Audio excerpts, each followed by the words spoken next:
Como decía que no existían métodos científicos, sino que era el desarrollo de hipótesis creativas, algo así. Ah, bien. Claro, exacto. Ahí sí. Ahí tomaba más forma. Claro, digamos, para Federhaven, digamos, en este contexto que estamos describiendo, eh, la ciencia procede a través del desarrollo de hipótesis creativas, entre comillas. Esto quiere decir no que se inventa cualquier cosa, sino que de hecho la ciencia tiene que tener la posibilidad de tener una libertad, ¿no?, de creación o de invención o para poder pensar alternativas, respuestas alternativas a los problemas. Y bueno, por ahí, digamos, eh, va el trabajo de Kuhn. Vamos a ver cómo empieza el libro. Dice,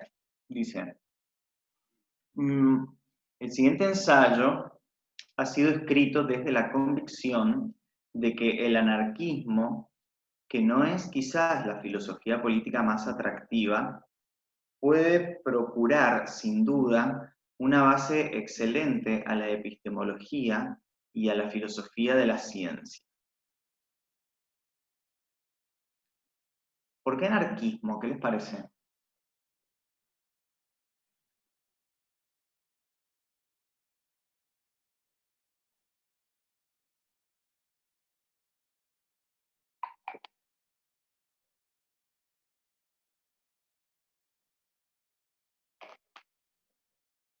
Empecemos por, bueno, aclarar qué es el anarquismo, de dónde proviene esa expresión, qué significa.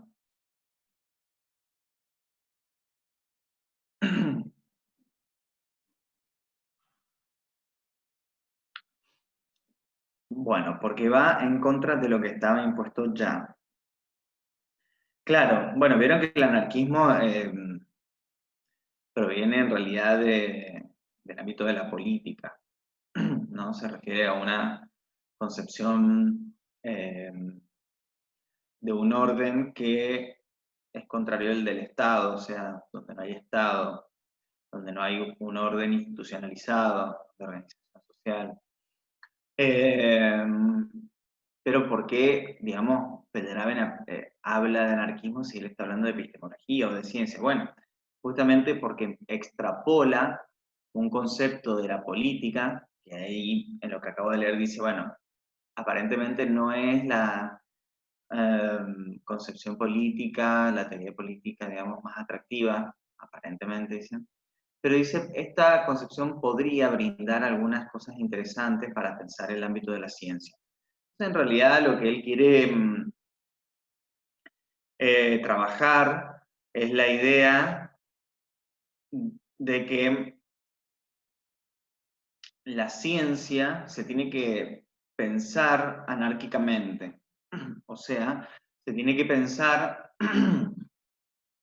desde parámetros, que bueno, son estos que están acá en este esquema que ya voy a ir explicando, se tiene que enunciar desde parámetros que no sean, digamos, cerrados o no estén abocados a una idea única, como de un método único, que es lo que, bueno, tradicionalmente había operado en las teorías de la ciencia. ¿Entienden? Entonces, eh, por ahí va la cuestión del anarquismo. Claro, o sea, exactamente, no ser dogmático. Es como digamos, tratar de pensar la ciencia en términos no dogmáticos y en términos que en realidad para él son más libres, digamos, más libertarios. Entonces, en primer lugar, ¿sí?, el anarquismo epistemológico lo que implica es una concepción del método.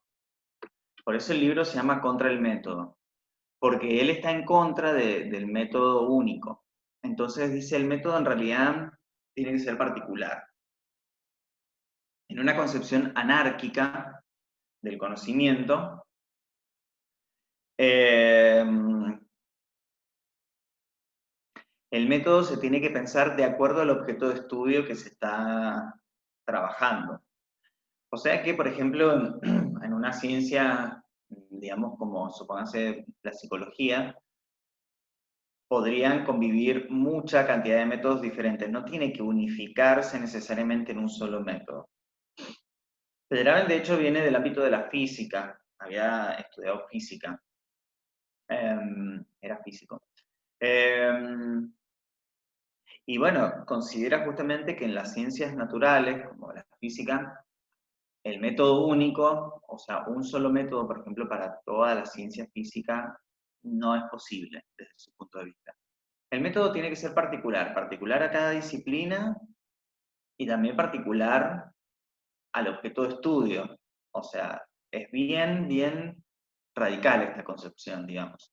A lo mejor dentro de la física, como decíamos recién, pueden convivir mucha cantidad de métodos. Para una investigación, a lo mejor se usa un método y para otra investigación, a lo mejor se usa otro. Eso depende de la medida del éxito, digamos, o sea, de cuán bien funcione un método y cuán bien funcione otro. O sea, no necesariamente se tiene que partir de las mismas estructuras metodológicas o técnicas metodológicas. ¿Me entiendes?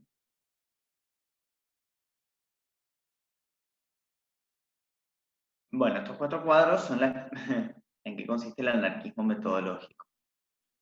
Son como cuatro grandes ideas, ¿no? Bueno, no me rayen. Tush, tush.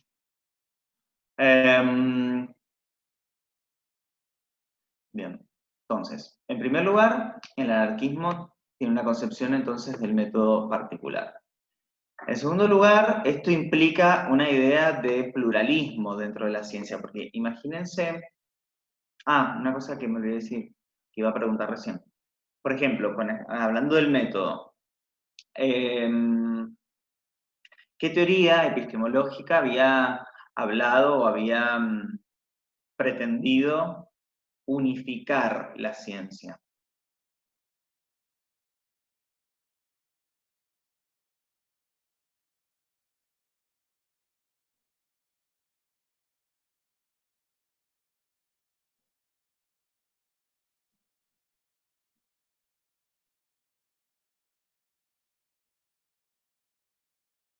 El Círculo de Viena, exacto.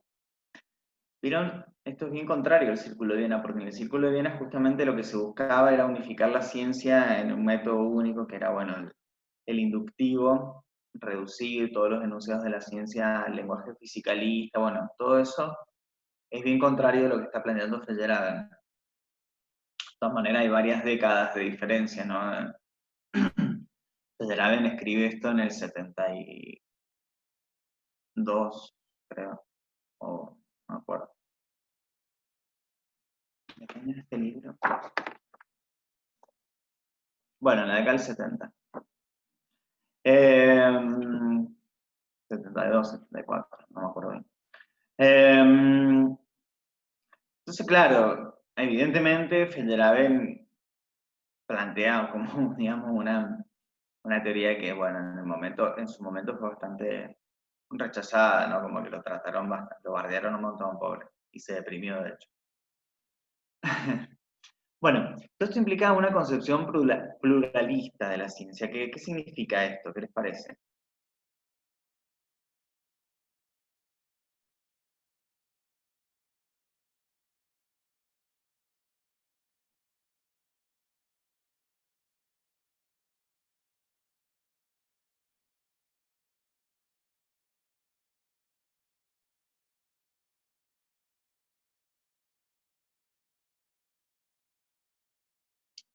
¿Toda unidad única?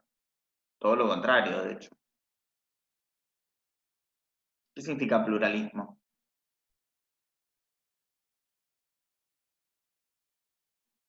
Abierto.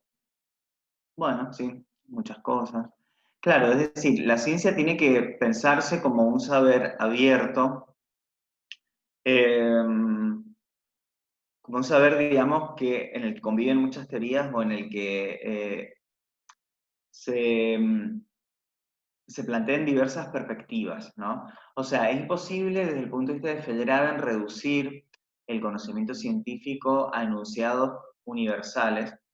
Para él la ciencia, al intentar ser pluralista, lo que muestra en primer lugar es que, bueno, la verdad no puede ser universal Y en segundo lugar, que tiene que estar abierta a múltiples perspectivas. O sea, siempre pueden estar conviviendo o estar la ciencia empleando perspectivas que a lo mejor provienen de otras disciplinas, que no es la de esa ciencia, la de una ciencia en particular. A lo mejor, qué sé yo, la psicología trabaja con enunciados de la filosofía, de la antropología, de la matemática. Digamos, como que ese pluralismo tiene que existir, tiene que coexistir desde el punto de vista de Feyerabend. ¿Se entiende? O sea, el conocimiento científico no puede reducirse a una visión única, a enunciados únicos o totalizantes, por ejemplo. No. Eh, Todo lo contrario. ¿Se entiende? Entonces, claro, esto es, digamos, revolucionario en el ámbito de la ciencia porque, bueno, la ciencia siempre se pensó como un saber bastante universal o totalizante que puede explicar, digamos, la realidad de manera bastante abarcadora y unificada. Si bien en realidad ningún epistemólogo considera que ese saber eh, sea definitivo. Por ejemplo, Popper lo muestra, y eso que él, digamos, estaría como en una teoría más eh, clásica, porque lo ubicaríamos en la concepción heredada. ¿Qué dije de las perspectivas? Eso, que tiene que haber múltiples perspectivas dentro de una ciencia, o sea, un estudio, una investigación, desde el punto de vista de Feyerabend, tiene que poder abarcar diversas perspectivas porque eso la enriquece y permite abordar el objeto de estudio de mejor manera que si planteamos un principio único, universal y definitivo. Eso para él eh, es peligroso, ¿no? Es una concepción dogmática y no está bueno. Entonces, bueno, como verán, toda esta concepción es bien relativista. De hecho, él lo dice, que su concepción es relativista, la ciencia es relativista para él, no tiene problema en admitirlo. Lo que tuvieron problemas fueron, bueno, los más epistemólogos científicos ahí en Viena, que bueno, lo ningunearon bastante, pobre Paul. Pero, pero bueno, nada. Supongo que lo habrá superado con terapia, en realidad creo que no, que nunca superó mucho su depresión. Eh, Fíjense, todo esto que estamos diciendo, Federer lo sintetiza en un principio, digamos, en un lema, si se quiere, que sería como el lema del anarquismo metodológico, que es el que todo vale. ¿Qué significa todo vale en este contexto? ¿Qué les parece?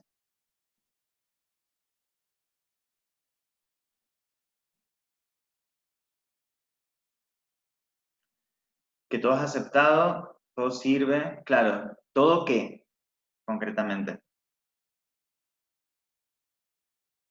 Que no se cierra nada.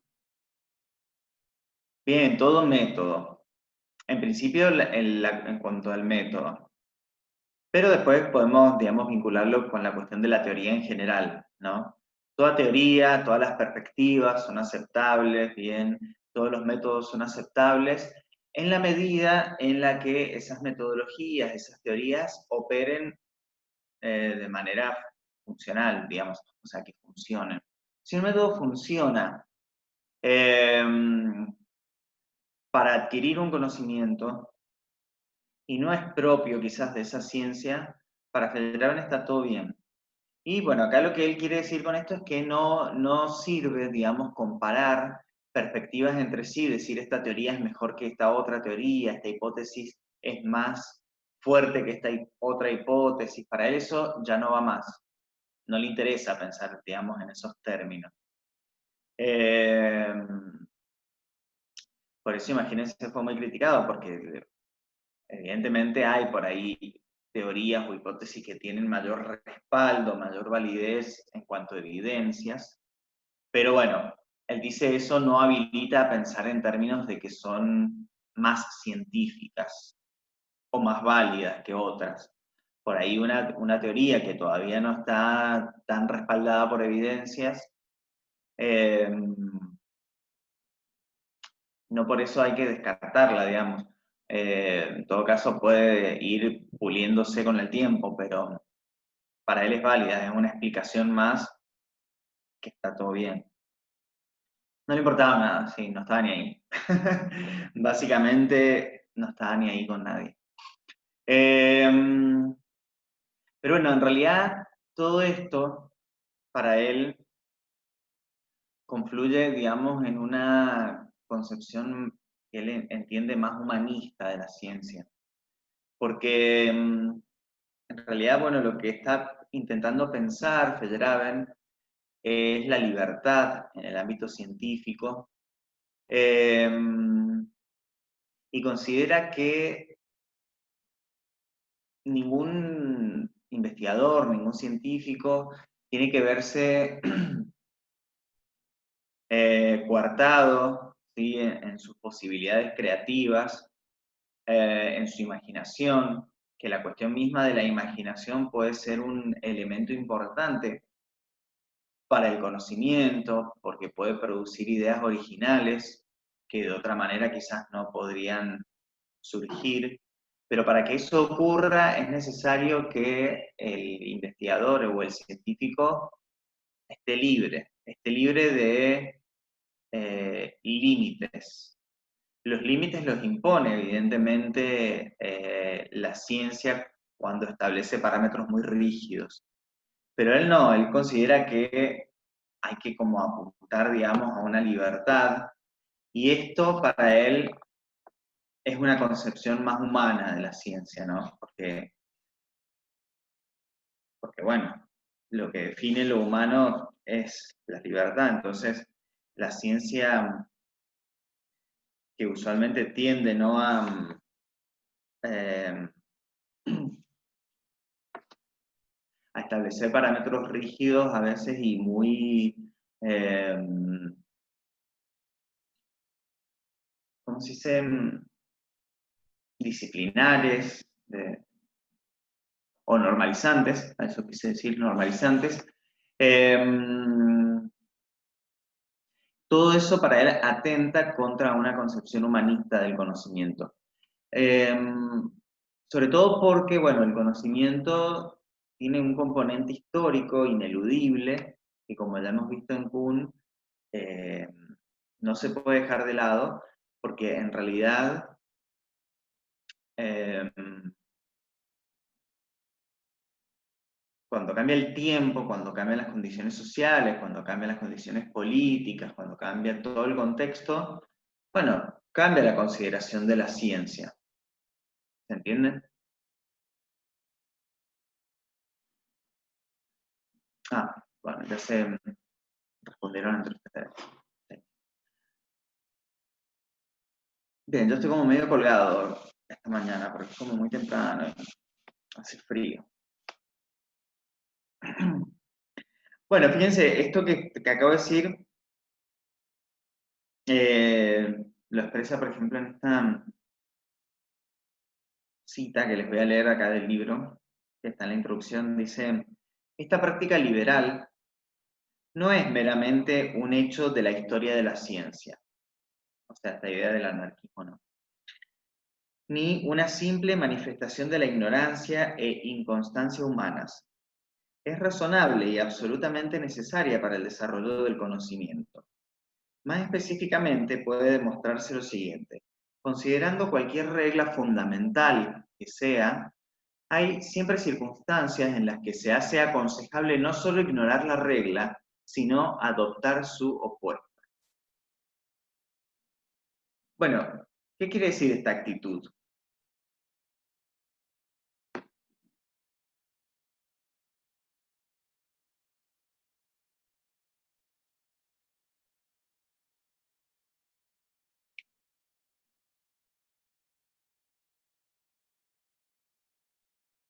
Que a veces hay que ver el lado contrario, dejar de lado las reglas, estar abiertos a las sorpresas. Sí. claro, digamos, es una actitud de ruptura. O sea, la ciencia tiene que estar abierta, perdón, a, a la ruptura. O sea, a que algo venga, irrumpa y desacomode, digamos, los estándares con los cuales se maneja el conocimiento científico. Esa es la actitud anárquica, digamos, dentro del conocimiento. Esa actitud anárquica, digamos, es la que permite para Feyerabend la construcción de un conocimiento plural y más libre. Bueno, ¿se entiende todo esto? Es fácil en realidad, creo.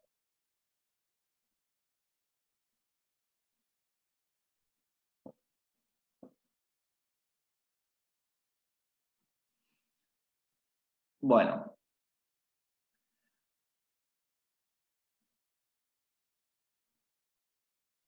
fíjense, como decía al principio, no es que Feyerabend esté en contra del método o de la metodología en sí misma, porque bueno, eso sería absurdo. No, no está en contra de la metodología, pero sí está en contra de entender el método de manera única, o sea, de manera unificada para todas las ciencias. Imposible. Esa actitud es una actitud cerrada, una actitud peligrosa, porque, bueno, puede ser justamente que esa metodología única a lo mejor responda quizás a componentes ideológicos, ¿por qué no? A veces en la ciencia se imponen ideas o se imponen métodos porque tienen que ver con luchas de poder. Entonces eso significa que no es un saber inocente, digamos, la ciencia, ¿me entiendes? Así que el método único es rechazado. Tampoco un método universal, bueno, que digamos va en esta misma línea, porque ¿qué significa que algo es universal? Que abarca a todos, ¿no? En todo tiempo y en todo lugar. Bueno, eso es imposible, porque las condiciones, a ver, reales de un objeto de estudio cambian y hay que tenerlas presentes, son particulares, por lo tanto, el método no puede ser universal. No en todas las ciencias se puede aplicar el mismo método de la misma manera y tampoco se puede aplicar en todo tiempo o en cualquier época, porque justamente las condiciones del contexto cambian y obligan también a redefinir las estrategias metodológicas. O sea que por eso el método no puede ser universal. Y no puede ser único, repito, hay que me preguntan, porque Feyerabend apunta a una pluralidad metodológica, porque el método único sería que hay un solo método que se aplica de la misma manera para todas las ciencias. Eso implica la hegemonía de un método y en términos, digamos, funcionales, para él no sirve porque no todo método se adapta bien a todos los objetos de estudio. El método no puede ser único, sino que tiene que ser plural y particular.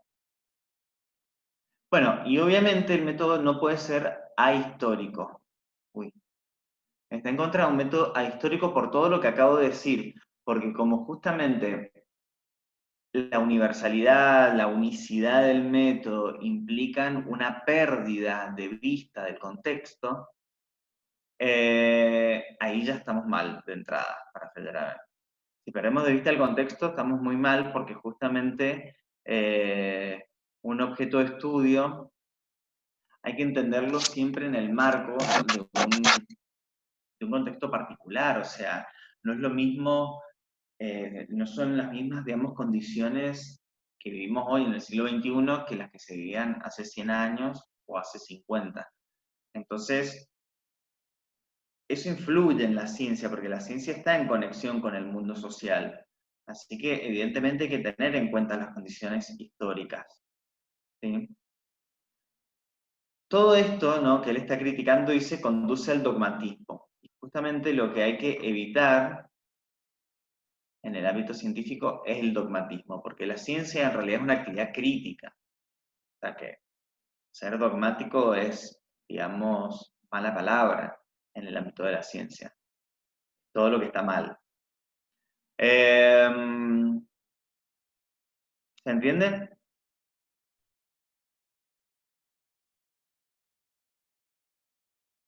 Bueno, por ejemplo, vamos a ver si se entiende.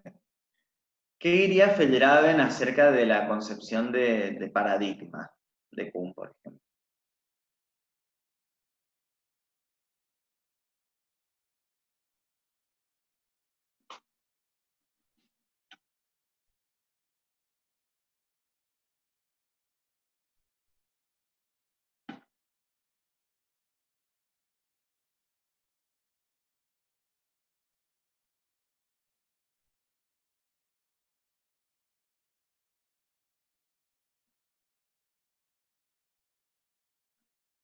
Que no sería válido.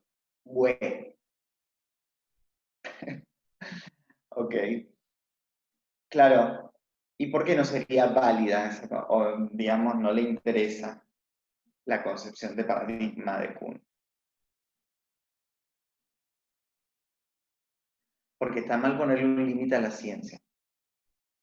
Claro, vieron que que Kuhn decía que, bueno, la ciencia normal trabaja dentro de los límites de un paradigma. Un paradigma funciona como el marco teórico, etc. Si bien, bueno, en Kuhn el paradigma es algo relativamente abierto, eh, no se basa en un solo método Kuhn. Eso depende. O sea, lo que pasa es que el paradigma a veces establece un método o varios métodos, pero lo establece ya de antemano. Ese es el problema. Entonces, lo que ve Feyerabend es que en realidad una concepción paradigmática de la ciencia no sirve porque la ciencia de última tiene que ir construyendo su marco teórico en la medida en que lo necesite o le interese. Si bien obviamente Kuhn muestra que los paradigmas son históricos y acá Feyerabend concordaría en la cuestión histórica, es decir, en la idea de que el conocimiento científico depende mucho de condiciones sociales o de condiciones de contexto, no estaría de acuerdo en la idea de que es necesario partir de una concepción previa, que sería la del paradigma, porque justamente le pone un límite a la ciencia. Entonces él no maneja una concepción paradigmática del conocimiento científico. Sino, bueno, anárquica, obviamente. ¿Se entiende? No le interesa la cuestión de paradigma. Bien. Como que en realidad lo que estaba justamente proponiendo Feyerabend es como que hay que pensar por fuera de los límites que se nos proponen, porque bueno, los paradigmas circulan, eso es evidente. Las concepciones del mundo imperantes circulan, ¿no? Eh, lo que Feyerabend, perdón, intenta pensar es que, bueno, más allá de que haya concepciones hegemónicas, concepciones imperantes de la ciencia, del saber, de lo que sea, más allá de eso hay que tratar de pensar por fuera de ellas, ¿no? Como liberarse un poquito de eso para eh, pensar de manera más libre y creativa, según él. ¿Se entiende?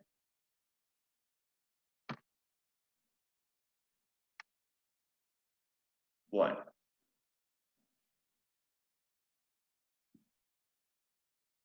Bueno, vamos a hablar de este principio del todo vale, ¿sí?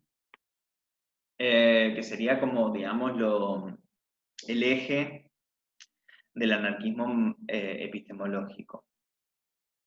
Bueno, en primer lugar, Feyerabend lo que dice es que esta idea de todo vale apunta hacia una proliferación teórica. ¿Qué quiere decir eso? ¿Qué les parece?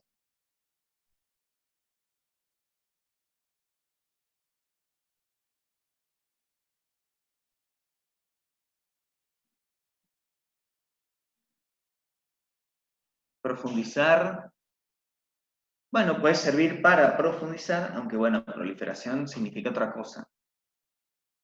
¿Qué significa proliferación?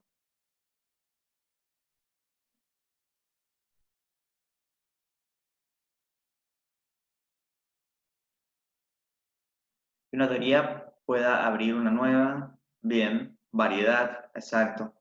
Claro, todo esto, ¿no? Que digamos, la ciencia tiene que estar atravesada o estar abierta a la variabilidad teórica. O sea, siempre hay muchas teorías, muchos intentos de respuestas variadas al mismo problema. Y eso es sumamente enriquecedor para el conocimiento, según Federer, que ha dado muchas teorías, claro. Mientras se multiplique la teoría o las posibilidades o las perspectivas, vamos bien, según él. Hacia eso apunta, digamos, este principio de todo vale, ¿no? Eh, que surjan, ¿no? Que surjan muchas teorías y que no se cierren eh, a una concepción hegemónica, ¿sí? Por eso la idea de paradigma a él no le sirve. Bueno, por otro lado, la ciencia tiene que trabajar con principios móviles. ¿Qué significa eso?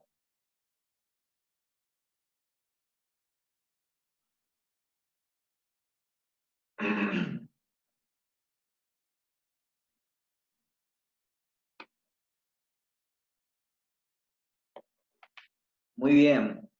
Principios adaptables y cambiantes.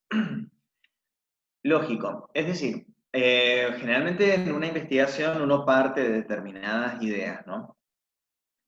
Eh, pero por ahí, cuando uno va investigando, se da cuenta de que esas ideas se quedan cortas o esos principios se quedan cortos o si uno los sigue muy rígidamente, se estanca. Entonces, para no estancarse en el proceso científico es necesario que podamos adaptarnos a los cambios o a las nuevas evidencias que van apareciendo. O sea, los estándares científicos es lo que Federer critica. No le interesa o no le parece que esté bueno, digamos, aceptar los estándares que usualmente circulan en el ámbito científico. No, los principios tienen que ser móviles, tienen que tener presente, digamos, el objeto de estudio al cual están aludiendo, las evidencias que van apareciendo, las perspectivas que se van poniendo en diálogo. Todo eso obliga, de alguna manera, a ir cambiando, a ir adaptando, a ir flexibilizando la misma teoría, en virtud, bueno, de lograr un conocimiento válido. ¿Se entiende?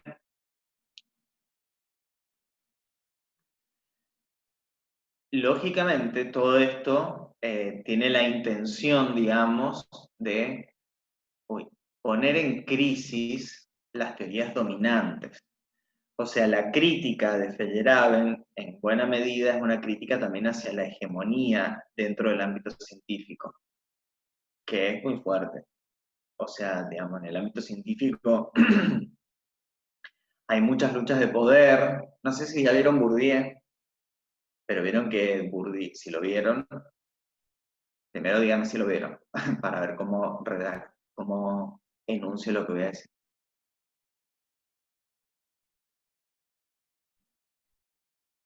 Tienen que poner un sí o un no.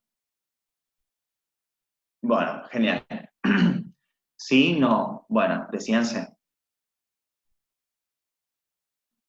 ¿No vieron Bourdieu con el Marcelo todavía? Sí lo vimos. Bueno, bien.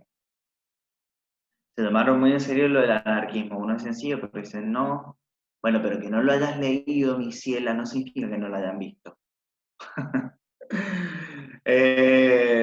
Bien. Althusser. ¿Cómo con Althusser si yo tengo que dar Althusser? O sea, lo relacionó. Te voy a pegar a Marcelo si da mis temas.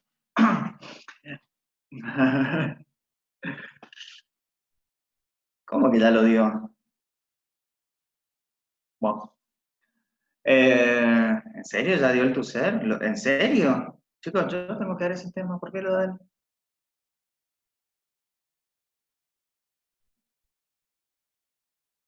Fuck. Bueno, le voy a preguntar. Indignadísimo. Muy por arriba, quizás.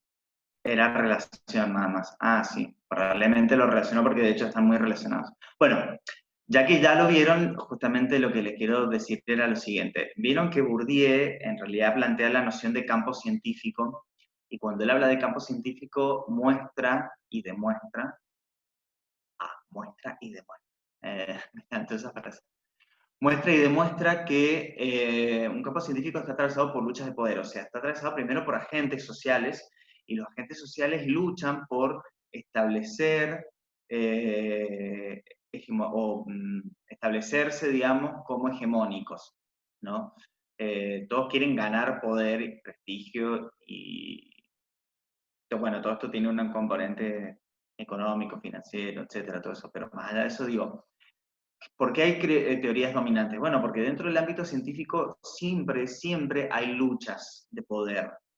El campo científico es justamente un campo de batalla, así lo dice el mismo Bourdieu. Entonces, claro, Feyerabend un poco, si bien él está en otra línea de pensamiento, porque todo el campo, bueno, ya es de la unidad 3 es muy de la epistemología francesa, que tiene una línea muy, bueno, particular, que ya vamos a ver a partir de la semana que viene. Pero Feyerabend tiene estos puntos en común, ¿no? Nunca él habla del poder igual, Feyerabend, pero me parece que está bueno relacionarlo porque tiene que ver. Porque él dice que en la ciencia tiene que ser crítica y en tanto actividad crítica, bueno, tiene que poner en crisis las teorías dominantes. ¿Se entiende? ¿Me siguen? ¿Van bien?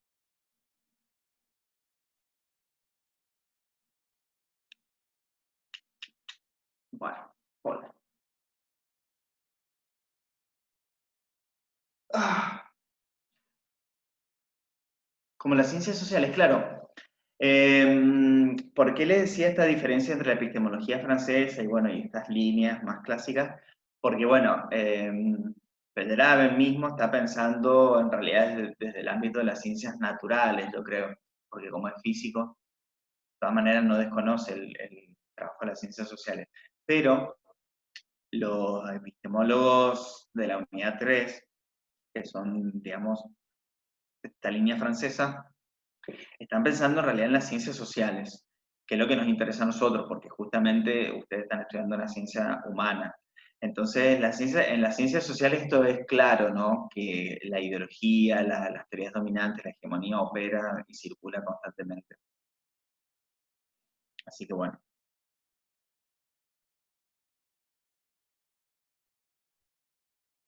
claro, exacto. Como las ciencias sociales que se imponían sobre las naturales. Nunca se han impuesto las ciencias sociales sobre las naturales, me parece. De hecho, es como que las naturales se imponen sobre las sociales, porque a veces se intenta justamente pensar en términos muy rígidos, o sea, en términos de las ciencias naturales, elementos de las ciencias sociales que no es posible a veces pensar, sino que eran para el poder más importante. ¿Qué cosa? Las ciencias sociales.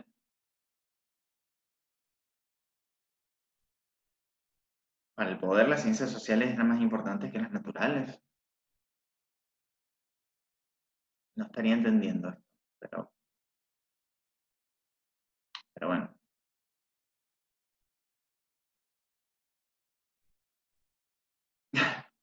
Ok, esto último sí, que la ciencia natural es más rentable, eso sí, seguro. Es al revés, sí, es totalmente al revés. De hecho, hoy en día, en cualquier investigación por ahí, cuando uno arma un proyecto, responde básicamente a estándares de las ciencias naturales, que no son a veces tan adaptables a las ciencias sociales. Ese es todo un problema que sigue vigente. Como que el modelo, digamos, de las ciencias naturales, como es un modelo por ahí más empírico, ¿vieron? Tiene aparentemente más validez, pero en realidad esto es necesario ponerlo en cuestión, porque no es así. Son ámbitos diferentes los que están estudiando, entonces obviamente no se pueden usar los mismos estándares en cada uno de estos dos ámbitos. Esa es la cuestión. Bueno, después Feyerabend habla de esta noción que está interesante, que es la de oportunismo metodológico. ¿Sí? Que básicamente significa que una disciplina, un estudio tiene que poder o tiene que tener la libertad de usar metodologías oportunistamente. ¿Qué quiere decir? Y usarlas, tomar teorías que a lo mejor provienen de otras disciplinas porque les sirven, ¿sí? A lo mejor tomar una teoría ya probada, o, perdón, tomar una metodología ya probada, ya puesta en práctica en una disciplina que no es la propia, y ver si funciona. Y si funciona, bueno, usarla tranquilamente, no pasa nada. Como que él no tiene problema en esta cuestión de ir como extrapolando o tomando prestado, digamos, elementos que vengan de otro lado. De hecho, bueno, su misma teoría que él denomina anarquismo epistemológico y está tomando en préstamo, digamos, un concepto que proviene de una disciplina que no es la ciencia en sí, sino que es la política. Entonces, ahí está usando un oportunismo teórico, en este caso, conceptual. Chicos, se le corta mucho, tengo que repetir demasiado, basta. Bueno, sí, digamos, lo de oportunismo se refiere a esto, ¿no? A usar oportunamente métodos o incluso conceptos y teorías provenientes de otros ámbitos que no son los propios, ¿sí? El oportunismo se refiere a eso, ¿no? A que de acuerdo a lo que yo esté estudiando, a lo mejor puedo emplear un método que viene de otra disciplina totalmente distinta, ¿sí? Por estoy estudiando algo en psicología, haciendo una investigación psicológica con métodos propios de la psicología, y en algún punto me sirve capaz utilizar una metodología de la sociología, porque justo estoy investigando algo que en un punto se toca con problemáticas sociales, entonces me viene bien emplear ideas de la sociología. Y bueno, lo uso, punto, no pasa nada.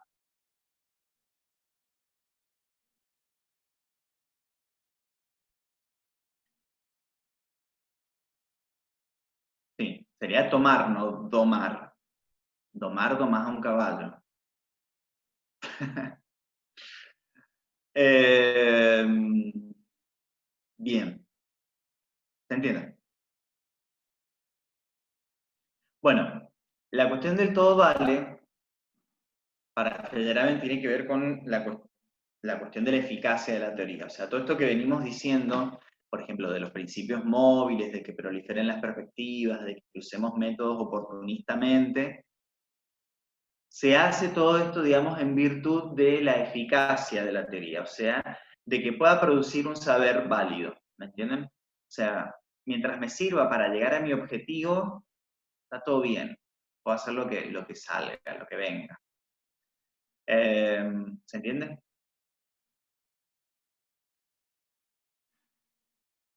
Ahora que pienso, suena como tipo el fin justifica los medios, pero bueno, no está hablando de eso. Bueno, y después aparecen unos elementos interesantes en Feyerabend que, bueno, él no lo desarrolla mucho, pero lo esboza. Maquiavélico. Sí. Eh, pero me parece que está bueno, digamos, traerlo aquí a colación. Dice, los deseos subjetivos están presentes en la vida. Ah, no, mentira. Están presentes en el ámbito científico. O sea, el ámbito científico no está, digamos, libre de esas cuestiones subjetivas, de problemas subjetivos.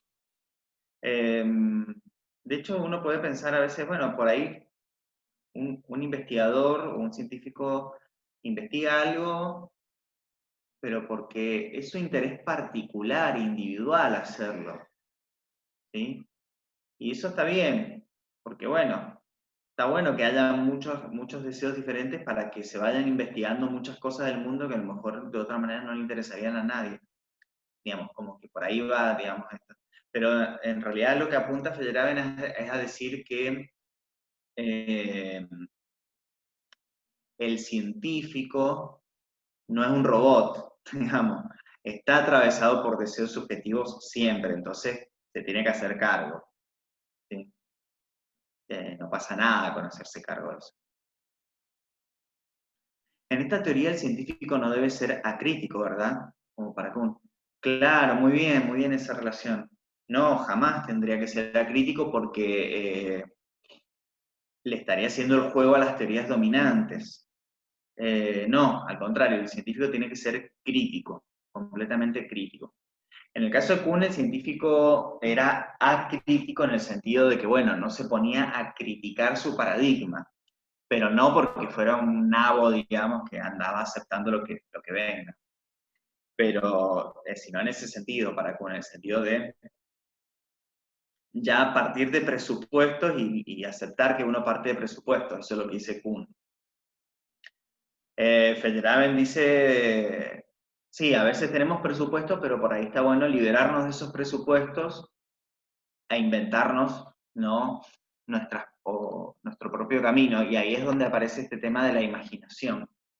No es que la ciencia se flashee cualquiera, no se refiere a eso, sino que la imaginación, digamos, en tanto es una actividad que permite crear o pensar ideas innovadoras, y eso puede ser muy útil, muy eficaz eh,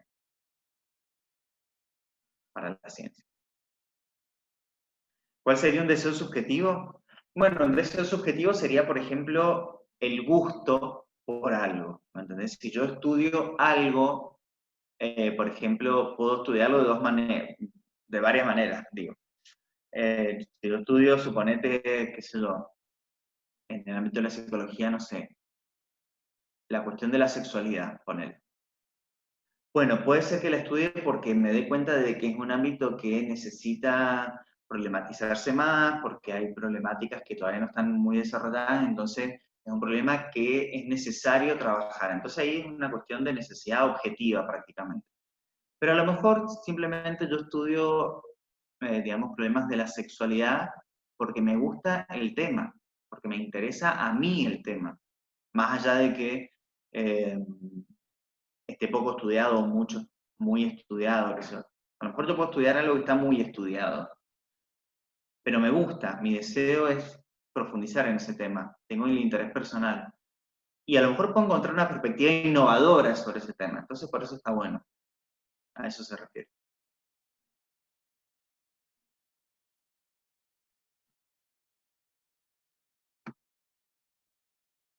De nada,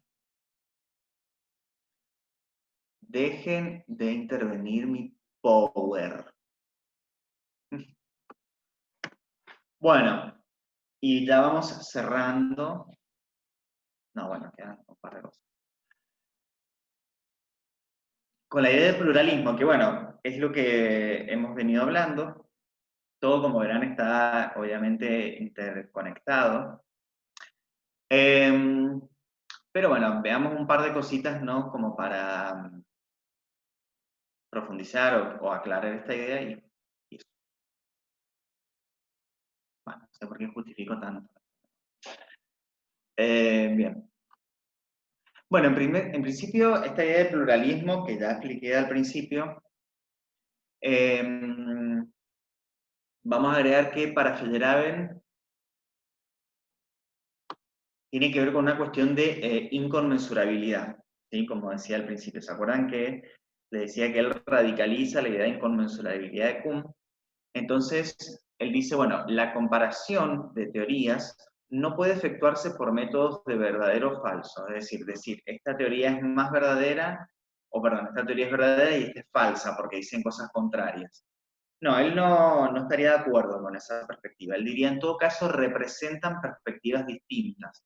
Después, habría que ver si dentro de esas perspectivas las evidencias son suficientes como para considerarlas válidas y verdaderas. Pero no significa que porque una teoría diga una cosa y otra diga otra, hay que decir una es verdadera y otra es falsa. Esa lógica es una lógica muy pobre para Feyerabend. De hecho, la cuestión del error para él es muy importante, porque justamente considera que habría que hacer una suerte de teoría del error. ¿En qué sentido? En el sentido de tener en cuenta en la historia de la ciencia cuáles han sido los errores en los cuales ha incurrido la ciencia, ¿no? Se ha dado cuenta después con el tiempo, obviamente. Y tenerlos presentes como un elemento hasta metodológico incluso, para decir, bueno, se sabe que por acá no funcionó la cuestión, ¿me entienden? Como que él no desprecia la cuestión del error. La ciencia avanza también equivocándose. Todos nos equivocamos, menos yo, obvio. Bueno, ¿se entendió?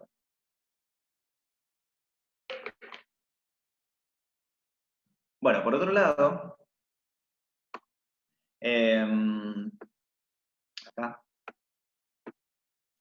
él dice que habla de que el pluralismo, ¿no?, tiene que ver también con la incorporación de concepciones científicas y no científicas para aumentar la razón científica. ¿Qué quiere decir esto? Quiere decir que la racionalidad del campo científico no necesariamente está constituida por ideas de la ciencia, así en sentido estricto. A lo mejor pueden venir ideas que provienen de ámbitos no científicos y eso permite enriquecer el trabajo. Por ejemplo, la misma, como decíamos recién, la misma idea de anarquismo no proviene del ámbito de la ciencia, proviene del ámbito de la política. Bueno, para él eso ayuda a enriquecer su racionalidad científica. Y así puede ocurrir con todo, es decir, la ciencia puede estar abierta a tomar en préstamo, digamos, conceptos. Igual esto no lo dice tan así, Feyerabend, esto lo estoy más diciendo yo, me parece. Pero creo que se podría pensar que en Feyerabend la ciencia puede estar abierta a emplear, digamos, o ponerse en diálogo con disciplinas que no son científicas y quizás sacar cosas útiles de ellas, porque eso está presente en la idea de oportunismo que decíamos antes. ¿Se entiende?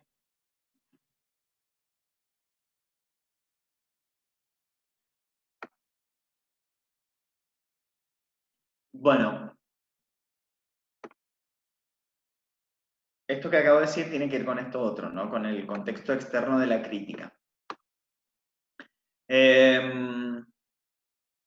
La crítica de la ciencia, o sea, el análisis de los límites, los alcances, las fuentes de una disciplina científica, para Feyerabend no se tienen que hacer hacia adentro de la ciencia, ¿no? La psicología, la física o cualquier ciencia no tiene que validar su conocimiento críticamente solamente desde el ámbito de la psicología o de la física, etc. Sino que dice, está bueno por ahí poner en contraste las diversas teorías con otras que vengan de otros ámbitos, porque esto permite ver cuáles son los presupuestos que uno está manejando a veces, y ver si esos presupuestos son útiles o no. Entonces, en definitiva, lo que él dice es que hay que relacionar la ciencia con el contexto externo. Eso también implica pensar el contexto, por ejemplo, social, histórico, todo eso. Bien.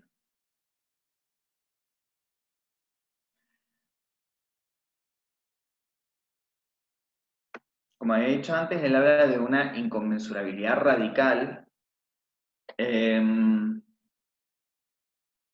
porque bueno, como todo vale, esto significa que si hacemos cambios en los significados de los conceptos, esto directamente afecta a toda la teoría, se cambia completamente. Y eso para él está perfecto. Eso no quiere decir que haya, digamos, que comparar como peor o mejor un campo conceptual que se venía trabajando en relación con uno nuevo que se empieza a trabajar.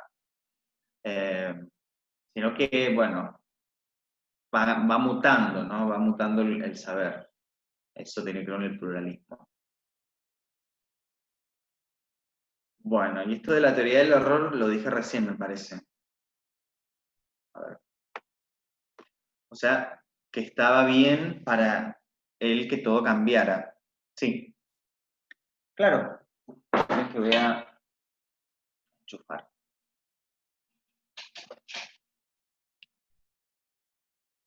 Claro, está bien que, a ver, lo que él dice es que en realidad eh, a veces cuando empezamos a cambiar, justamente modificar cosas en el ámbito de la ciencia, lo que hacemos es cambiar completamente los significados de los conceptos y ya son otra cosa diferente. Entonces, para él no tiene sentido decir, ah, ahora como mutó este concepto, ahora es mejor que antes. No, nada, mutó, punto, porque quizás había necesidad de mutarlo para responder a nuevas preguntas o nuevos problemas. A eso se refiere. Bien, la teoría del error, bueno, es lo que decía recién, ¿no? Entender la importancia del error en el ámbito de la ciencia, entonces, eh,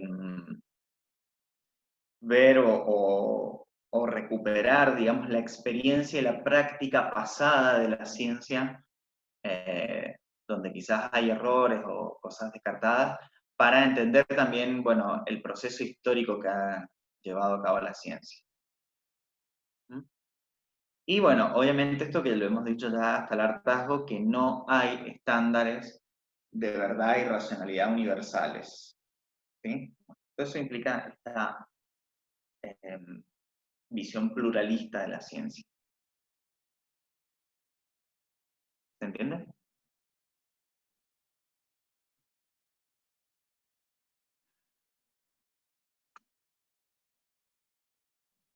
Bueno, y la cuestión de la libertad que habíamos visto ahí que formaba parte de esta concepción humanista del anarquismo, eh, tiene que ver con Feyerabend, con la idea, ¿no?, de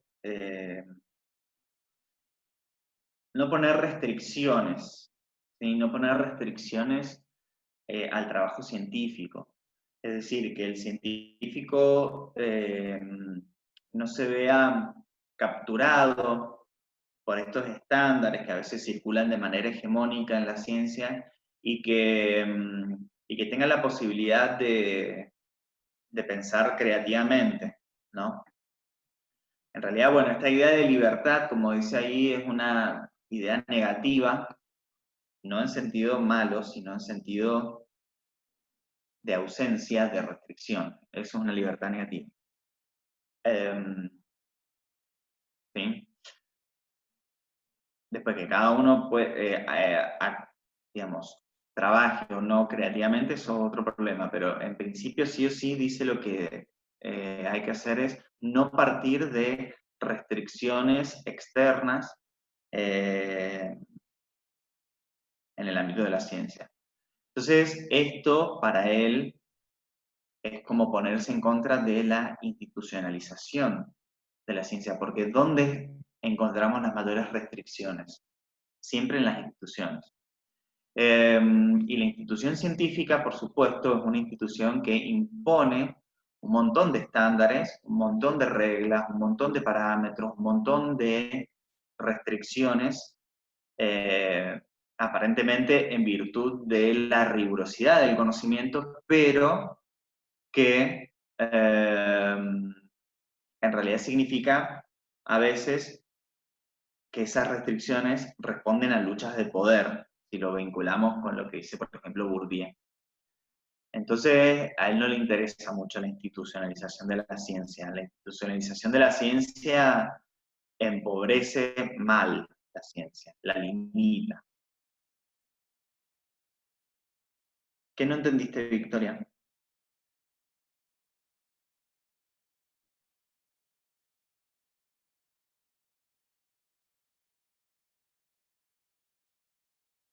Claro que las instituciones, por ejemplo, ¿qué institución científica podemos pensar? Suponete el CONICET, no sé, por poner un ejemplo.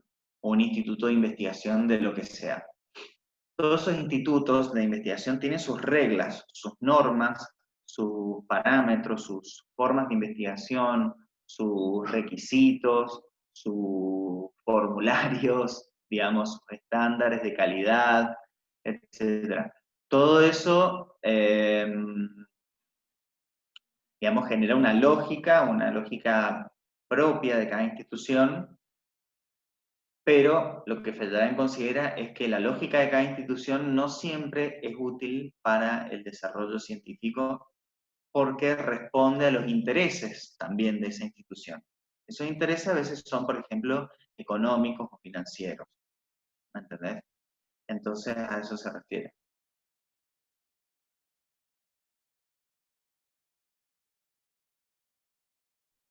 Bueno, bueno, ¿alguna duda o pregunta? Claro, totalmente. La Organización Mundial de la Salud maneja lógicamente sus estándares y de hecho lo que ella dice es como la palabra santa para cualquier otra institución, incluso jurídicamente hablando. Eh, bien,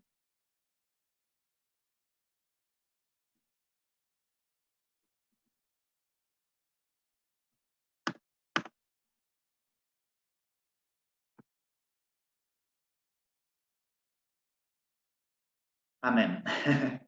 Bueno, dudas, preguntas, comentarios, inquietudes, objeciones, penas, tristezas.